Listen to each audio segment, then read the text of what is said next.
नमस्कार।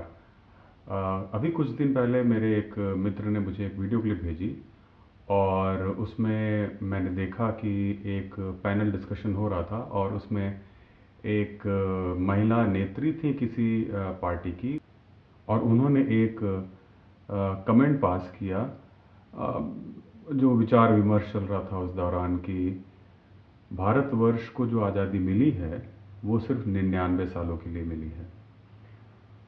तो इस बात को लेकर के मेरे मित्र थोड़े परेशान हुए। उन्होंने मुझे वो क्लिप भेजी और उन्होंने बोला कि क्या आप इस पे कोई वीडियो बना सकते हैं। तो मैंने सोचा कि थोड़ा इस पे पढ़ा जाए और देखा जाए कि जो महिला नेत्री ने जो ये बात कही उसमें कितनी सच्चाई थी, और अगर वो सच्चाई है तो उसका रेफरेंस पॉइंट क्या है, और अगर ये कमेंट जो उन्होंने बोला वो सच नहीं था तो फिर सच्चाई क्या है। तो इस बात को लेकर के मैंने कुछ किताबें पढ़ी, इंटरनेट पे रिसर्च की और उसके बाद मैंने कोशिश की कि इस पूरे जो प्रकरण को एक आधिकारिक तौर पे तो नहीं, लेकिन जितना भी मैं पता कर सकता था उस चीज़ को मैंने सोचा कि इकट्ठा किया जाए और एक एक वीडियो की फॉर्म में उसको मैं आप लोगों के साथ शेयर कर सकूं।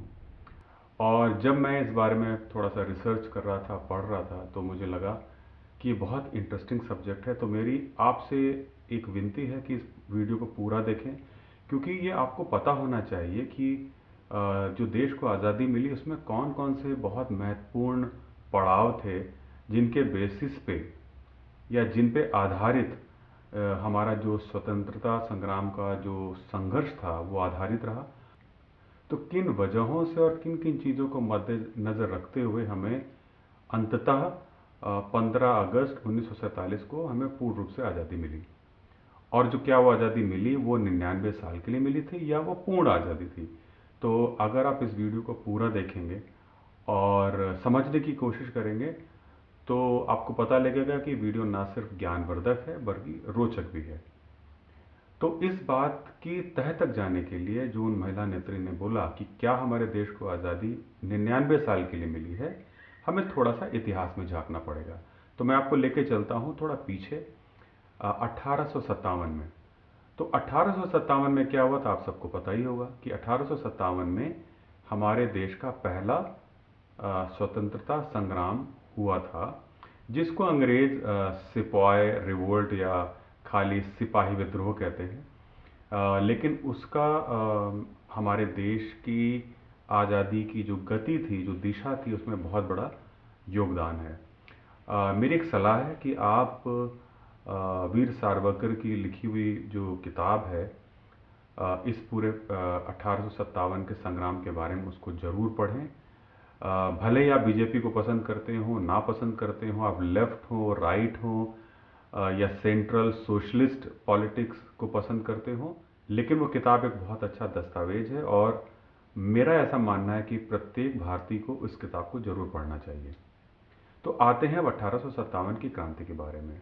जब 1857 की क्रांति शुरू हुई तो ये बंगाल के बैरकपुर से शुरू हुई मंगल पांडे के द्वारा, और ये धीमे धीमे पूरे ईस्ट इंडिया और नॉर्थ इंडिया में फैल गई थी। थोड़ा इसमें साउथ की तरफ ज़्यादा इसका प्रसार नहीं हो पाया, और एक साल के अंतराल में इस पूरी क्रांति को अंग्रेजों ने ठीक ठाक तरीके से दबा दिया। अब जो ब्रिटिश गवर्नमेंट थी, क्योंकि अभी तक क्या था कि हिंदुस्तान ईस्ट इंडिया कंपनी चलाती थी, जो कि एक कॉरपोरेट हाउस था। जैसे हमारे देश के बड़े बड़े कॉरपोरेट हाउस होते हैं, वैसे वो एक कॉरपोरेट हाउस था जिसको अधिकार मिले हुए थे ब्रिटिश गवर्नमेंट से, ब्रिटानिया सरकार की तरफ से, कि आप हिंदुस्तान में राज कर सकते हैं, बिजनेस कर सकते हैं, और इस बिजनेस को प्रोटेक्ट करने के लिए राज भी कर सकते हैं, जो जिसके लिए उनके पास एक सेना भी थी। लेकिन जब 1857 की क्रांति हुई तो एक पहला पड़ाव था जिसको हम बोलते हैं गवर्नमेंट ऑफ इंडिया एक्ट 1858। इस बात को थोड़ा ध्यान में रखिए। एक्ट का नाम है गवर्नमेंट ऑफ इंडिया एक्ट 1858। तो इस एक्ट से क्या हुआ कि अभी तक जो ईस्ट इंडिया कंपनी हिंदुस्तान में राज कर रही थी, अब उस राज का अधिकार, राज करने का जो अधिकार था, वो ईस्ट इंडिया कंपनी से ट्रांसफर हुआ किसको? क्राउन ऑफ ब्रिटेन को, यानी उस समय जो भी महाराजा या महारानी थे उनको ये अधिकार हो गया कि अब हिंदुस्तान जो है वो सीधे तौर पे जो ब्रिटेन की जो हुकूमत थी उसके अंदर आ गया। तो ये बहुत बड़ा एक पड़ाव था। तो इससे फर्क ये पड़ा कि अभी तक जो हिंदुस्तान पे एक कॉरपोरेट हाउस जो कि ईस्ट इंडिया कंपनी थी वो शासन कर रही थी, अब हिंदुस्तान का जो कामकाज था, जो इस पर शासन करने का जो अधिकार था, वो अब सीधे सीधे ब्रिटिश गवर्नमेंट के पास आ गया। तो अब हम इतिहास में थोड़ा आगे बढ़ते हैं और हम आते हैं 1919 के आसपास। 1919 के आसपास क्या हुआ कि उस समय यूनाइटेड किंगडम ने की जो पार्लियामेंट थी उसने एक एक्ट पास किया जिसको बोलते हैं गवर्नमेंट ऑफ इंडिया एक्ट 1919। ये क्यों किया गया? इस एक्ट के हिसाब से अब ब्रिटिश गवर्नमेंट ये चाहती थी कि जो हिंदुस्तान का जो एडमिनिस्ट्रेशन है उसमें भारतीयों को ज़्यादा पार्टिसिपेशन करने का या भागीदारी करने के अवसर दिए जाएं। और ये क्यों किया गया? क्योंकि जो प्रथम विश्व युद्ध हुआ था उसमें भारतीय सैनिकों ने बहुत अच्छा कंट्रीब्यूशन किया था, चूंकि उस समय वो ब्रिटिश सरकार की तरफ से ही लड़ते थे। तो इंडियन नेशनल कांग्रेस ने इस प्रस्ताव को सिरे से खारिज कर दिया कि हमें इस एक्ट के सपोर्ट में नहीं है। लेकिन अंदरूनी तौर पे कांग्रेस जो थी उसमें दो तरीके के विचारधाराएं चलने लगी। कुछ लोग थे जैसे doctor Annie Besant, Bipin Chandra Pal, तेज बहादुर सप्रू, सुरेंद्र नाथ बनर्जी, ये लोग थे जो कि इस रिफॉर्म के फेवर में थे। कुछ लोग थे जो इस रिफॉर्म के या इस एक्ट के सपोर्ट में नहीं थे। उनका मानना ये था कि हमें इस तरीके की आधी अधूरी ये लॉलीपॉप नहीं चाहिए और हमें तो पूरी तरीके से आज़ादी चाहिए। तो वो जो लोग सपोर्ट में थे उन्होंने पार्टी छोड़ी और अपना एक नया दल बना लिया। तो यहाँ से बात खत्म कि अल्टीमेटली ये जो गवर्नमेंट ऑफ इंडिया एक्ट था 1919 का, ये बहुत ज़्यादा परवान नहीं चढ़ पाया और इस एक्ट से जो ब्रिटिश गवर्नमेंट जो उद्देश्य अपने पूर्ण करना चाहती थे वो पूरे नहीं कर पाई। अब आते हैं थोड़ा इतिहास में आगे की तरफ और पहुंचते हैं 1935 में। 1935 तक आते आते देश का जो आंदोलन था आज़ादी का वो बहुत तेजी पकड़ चुका था और ब्रिटिश गवर्नमेंट को समझ में आ गया था कि अगर हमने समय रहते कुछ कदम नहीं उठाए तो हिंदुस्तान हमारा हाथ से निकल जाएगा। तो उन्होंने उस समय 1935 में जो पुराना एक्ट जिसके बारे में मैंने अभी बात की 1919 का जो गवर्नमेंट ऑफ इंडिया एक्ट था उसी में थोड़ा सा फेरबदल किया और उसको नए तरीके से पेश किया। इसको बोला गवर्नमेंट ऑफ इंडिया एक्ट 1935। तो गवर्नमेंट ऑफ इंडिया एक्ट जो 1935 में इंट्रोड्यूस हुआ उससे ब्रिटिश गवर्नमेंट अपने दो उद्देश्य पूरा करना चाह रही थी। पहला कि कैसे हम जो मॉडर्न नेशनलिस्ट हैं इस समय जो अब आज़ादी के संग्राम में आगे बढ़ चढ़ के हिस्सा ले रहे हैं जैसे पटेल, जैसे नेहरू, ये जनरेशन के नेताओं को कैसे लुभाया जाए और इनको भागीदारी दी जाए सरकार चलाने की और कैसे अपने कब्जे को और पुख्ता किया जाए जिससे हम लंबे समय तक हिंदुस्तान में राज कर सकें। जो सबसे बड़ा बदलाव ये था इस एक्ट में वो ये था कि हिंदुस्तान में शासन करने के लिए ब्रिटिश गवर्नमेंट ने 11 प्रोविंस बना रखे थे। उसमें से 6 बड़े प्रोविंसेस में जिसको हम आज के देश में आज की भाषा में प्रदेश कह सकते हैं, उसमें उन्होंने द्विसदन प्रणाली को लागू करने की कोशिश की। अब वो 6 प्रोविंसेस कौन कौन से थे? बॉम्बे, मद्रास, बंगाल, बिहार, असम और यूनाइटेड प्रोविंस। यहाँ पर ब्रिटिश गवर्नमेंट ने प्रपोज ये किया कि यहाँ पर आप सरकार चलाइए और लेकिन सेंटर में इन पे कंट्रोल हमारा रहेगा जो कि वायसराय के थ्रू होता था। तो ये द्विसदन प्रणाली ब्रिटिश गवर्नमेंट ने प्रपोज की। ब्रिटिश गवर्नमेंट की अगर नज़रों से देखें तो उनके हिसाब से ये गवर्नमेंट ऑफ इंडिया एक्ट जो 1935 का था एक मेजर स्टेप था towards the independence of India. इसमें काफ़ी बड़े बदलाव किए गए, जैसे बॉम्बे प्रोविंस से सिंध को निकाल दिया गया, सेपरेट किया गया, जैसे बिहार और उड़ीसा को सेपरेट किया गया। लेकिन अगर हम फौरी तौर पर देखें तो ये जो गवर्नमेंट ऑफ इंडिया 1935 था ये पूरी तरीके से फेल्ड अटेम्प्ट था ब्रिटिश गवर्नमेंट का, क्योंकि इससे जो वो अचीव करना चाहते थे वो हुआ नहीं।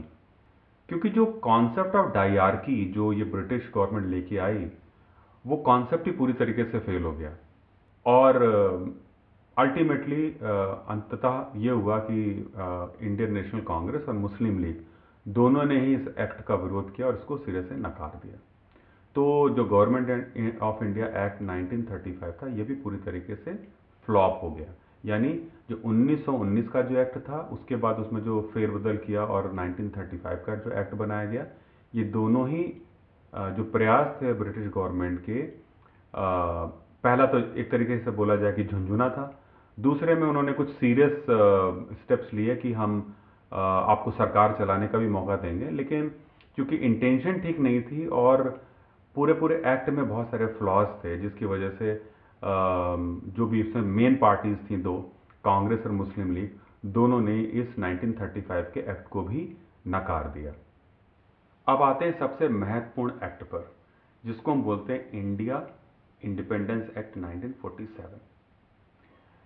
इसको माउंटबेटन प्लान भी कहते हैं। ये 3 जून 1947 को पास किया गया था ब्रिटिश पार्लियामेंट से।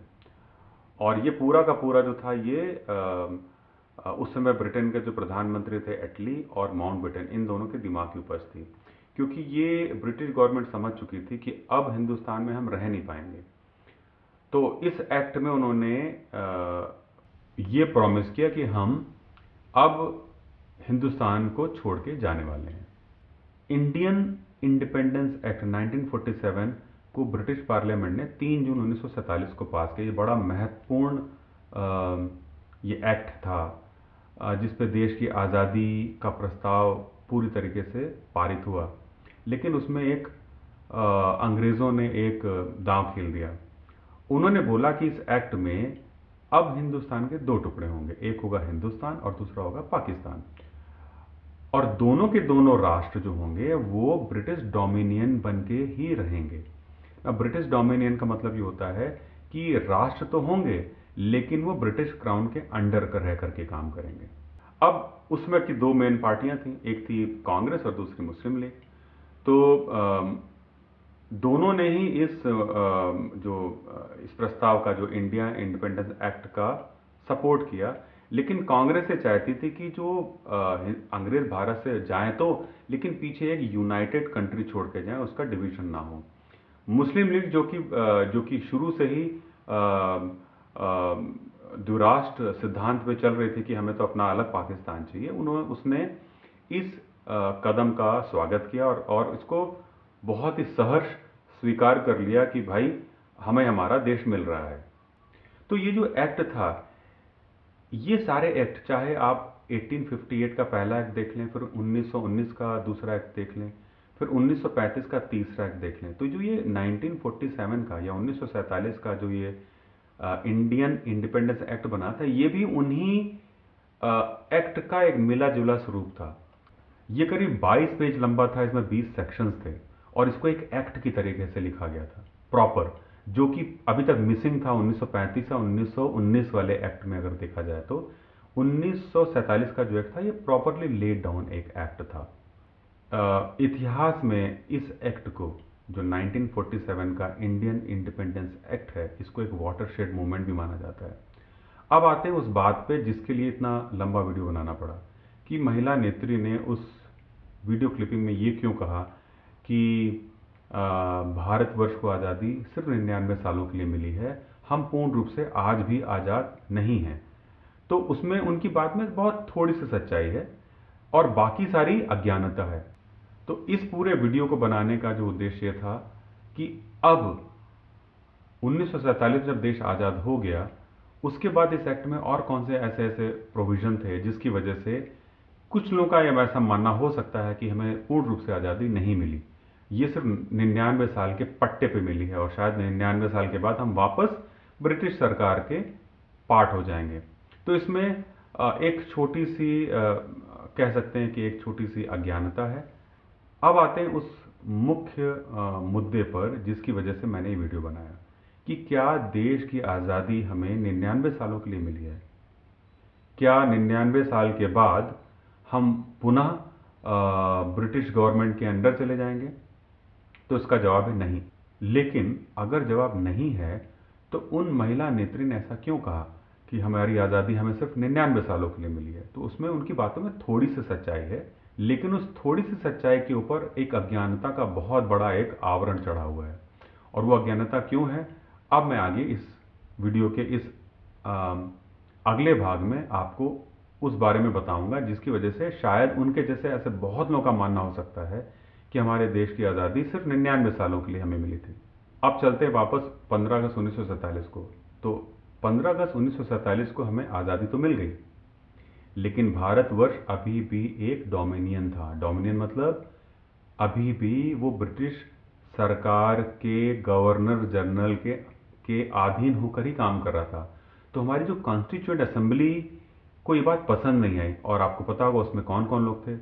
सारे बैरिस्टर थे, doctor Rajendra Prasad, Jawaharlal Nehru, B R Ambedkar, पढ़े लिखे लोग जो कि कानूनविद थे और उसी देश से ही पढ़ के आए थे जिस देश ने हमारे पर राज किया था। तो उनको उनको ये शक था कि ये ब्रिटिश गवर्नमेंट कभी भी गड़बड़ कर सकती है अपने गवर्नमेंट ऑफ इंडिया एक्ट और जो 1935 का था, और सब्सिक्वेंटली जो इंडियन इंडिपेंडेंस एक्ट था 1947 का, इसमें कुछ रद्दोबदल करके ये दोबारा से कभी कब्जा कर सकते हैं और हमारी आज़ादी खतरे में पड़ सकती है।